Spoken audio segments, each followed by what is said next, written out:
Kylian Mbappé is a problem for so many different reasons, and I mean this in the best way and the worst way possible. If you guys haven't already thought about the Kylian Mbappé saga, and whether you want to click a video, because if you probably have, then you clicked it here, and if you don't want to click a video, then why are you here? But at the same time, you're here because you're morbidly fascinated with what is going on around PSG, around Mbappé, around big money, around big ownership, around all these kind of things. The themes and everything else that surround him are so now.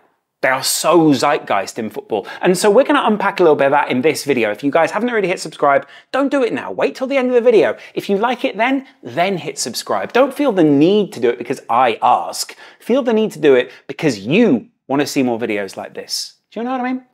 Let's talk a little bit about the guy who wants to leave PSG, or at least had to let everyone know that he wanted to leave PSG by July of this year. There was a certain date, and he let PSG know in plenty of time. Of course, rewind the clocks even just, well, roughly a year, and you're seeing Kylian Mbappé holding up a lovely jersey that says 2025 on the back. It was a Paris Saint-Germain jersey, by the way. Not long after basically saying to Real Madrid, hey, I will be on the way to you at some point. When he said at some point, I don't think he put a final date on that, but you kind of get my point here. Like, Kylian Mbappé is just a problem to big clubs. He is incredibly talented, he is incredibly marketable, he is incredibly cool, he's incredibly French, he's incredibly visible, and he's now incredibly rich. And that final one kind of caveats all the others, because once you've got that you money, then you're sort of a problem to big clubs. You can have wealth, you can have, generational levels of money that are going to change not only your life, but your family's life, or the people around you, that all these different people for like decades to come, if not for the kids of those people, right? And Kylian Mbappé is kind of tapping into elements of that and exploiting them at this point. Through the saga of wanting to go to Real Madrid, pretending Liverpool were kind of an option, pretending there were plenty of other clubs out there, pretending that, hey, the world is my oyster, PSG. Why would you guys not want to keep me? Look at how marketable, how asset rich I am, how brilliant I am that you should want to have me above anything else. There is almost this old-fashioned policy that someone told me about who worked in Harrods in London, right? What they used to do was they'd go around Harrods, and when there was a sale, some people didn't want the sale price. They wanted to pay more money because they wanted to tell people, oh, I bought that lamp in Harrods for X. I bought that couch in Harrods for X. It wasn't about getting the money off, weirdly. It was about the status of the fact that you owned X from Harrods. And to an extent, you can kind of get why some of these, I don't know why these owners keep getting sucked into this, but you get why they kind of want to own these like fancy show ponies, right? The kind of guys who embody what it is to be the modern footballer. And if you want to be part of that, if you want to be part of this sexy, happy millionaire style, you've got to get a piece of that cake. You want a bit of that marketability. I'm with Nike. I've got cool boots. I've got a cool haircut. I have a cool girlfriend. I have a cool like everything is cool about you, right? And at the same time, you are the biggest headache to any club that's trying to plan their future. And only certain clubs will kind of feel like they can tame you. And PSG are one of those. And Mbappé is exploiting that, rightly so, by the way, on a daily basis. If someone's got pockets or mountains of money that are as big as their pockets, or just huge amounts of money, be them in pockets, in mountains, or in a bank somewhere, probably Switzerland, then you should exploit that. Not in like a theft way, in just a sense of like, hey, pay me what I'm worth and what I'm more than worth. Kylian Mbappé is probably one of the first footballers to actually get the money that he is commercially worth on a global scale to PSG. There are other players out there who are working for, relative to what he earns, a pittance. And those people have a different relationship with the fans. But what's weird is, because PSG was co-opted by such rich people, the people and the fans at PSG no longer seem to matter all that much. So when I read through this Guardian article of why Kylian Mbappé will no longer be at the club, when I read through this article on The Athletic of why Mbappé is actually very happy at PSG and very happy to remain for another season, very rarely is it mentioned, if at all, that the PSG fans weren't really particularly thrilled about the way that Mbappé conducted himself. They weren't particularly they were, but they were happy he stayed, but they weren't particularly thrilled about the fact that Mbappé didn't seem to care much about whether he played for PSG, Real Madrid, or whoever else. He just wanted to play play football for the most money possible. No one will money your money unless they're going to money all over your money. Don't you money your money. The point being, he basically said, I'm going to Real Madrid last summer. He then said, I'm not actually going to go to Real Madrid, but you will offer me a stinking huge contract. Real Madrid felt they had him, PSG felt they were losing him, and then at the very last second, big money came in through PSG, and boom, this guy signed what was a monumental deal for those guys, keeping him at the club till 2024. He had to inform them if he wanted to stay that extra season, making it 3 seasons there. And he kind of got an NBA-style deal in that sense. It's like, hey, if you did good in this period, have 1 more year if you want to activate it. If not, off you pop. It was all good. It would take him beyond the World Cup that obviously they wanted to have a marketable player through. And obviously, if things could have gone even better for him, then he would have also been, you know, the face of PSG and the face as a World Cup winner. As it happens, they owned that guy anyway at the time. So, you know. But the point was, then, once you got Kylian Mbappé to commit, once he was given basically the run of the club, naming of the coaches, again, more problems. He was given, you know, the veto of transfers, all these kind of things, because he is your most marketable asset. He is the asset you would want to build around. That became a bigger issue. You then can't get certain coaches who would obviously want to build a premium brand, but can't do that because Kylian Mbappé might not want to play with those guys. You upset certain people in the dressing room, other people who might want to join your dressing room look at it and go, why would I, by the way, want to be part of that mess? Rightly so too. Like, why would you want to be part of that mess? Why would, if you are Liverpool, you want to buy that incredibly marketable asset that doesn't relate to your fans in any fashion? And part of the only reason that the PSG fans love him is because he is a boy from the banlieue in the first place. The area surrounding Paris, which is very often like spoken down about by the people in Paris. So again, kind of a weird oxymoronic, kind of ironic meets, hey, do we really like you type relationship? But there he is at PSG, one of the wealthiest clubs, if not the wealthiest club on the planet at the time.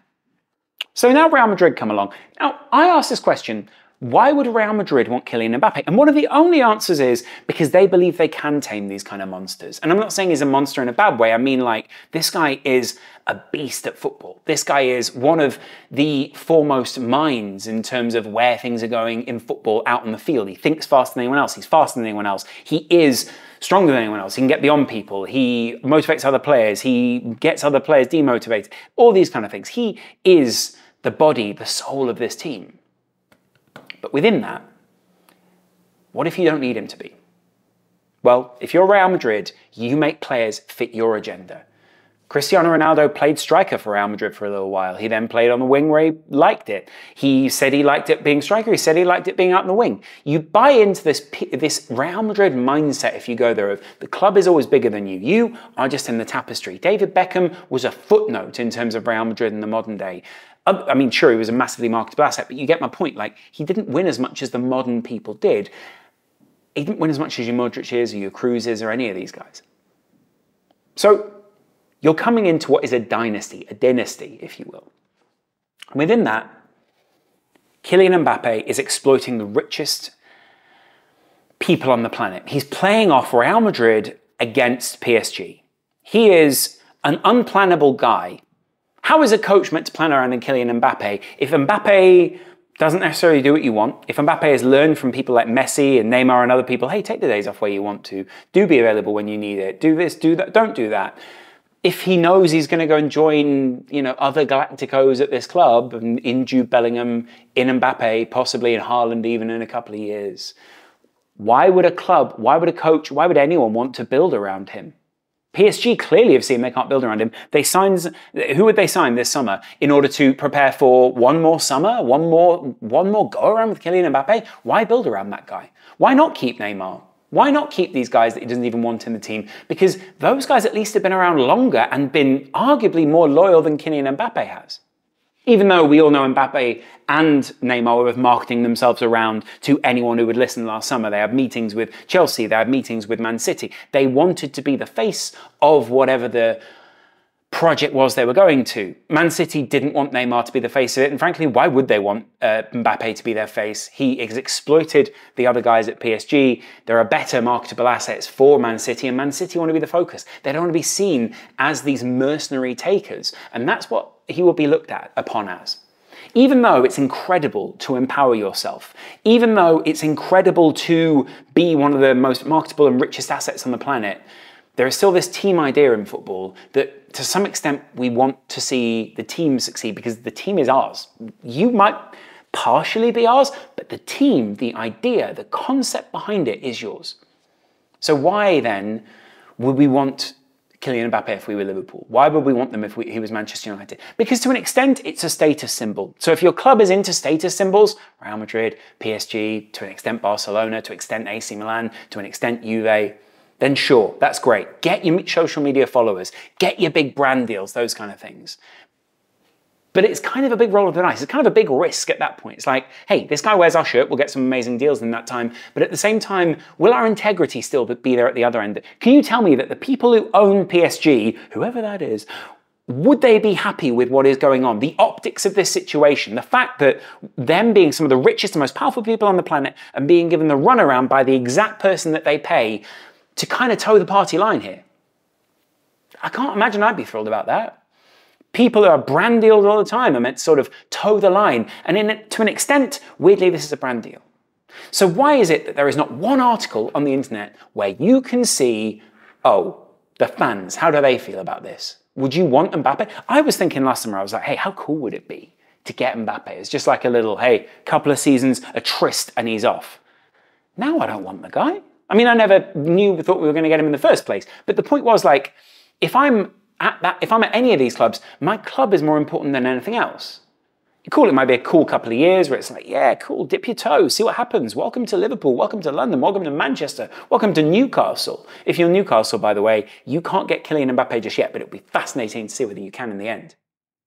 No one really knows what's going on. Really, what he said is basically, and I'm kind of thinking this as well.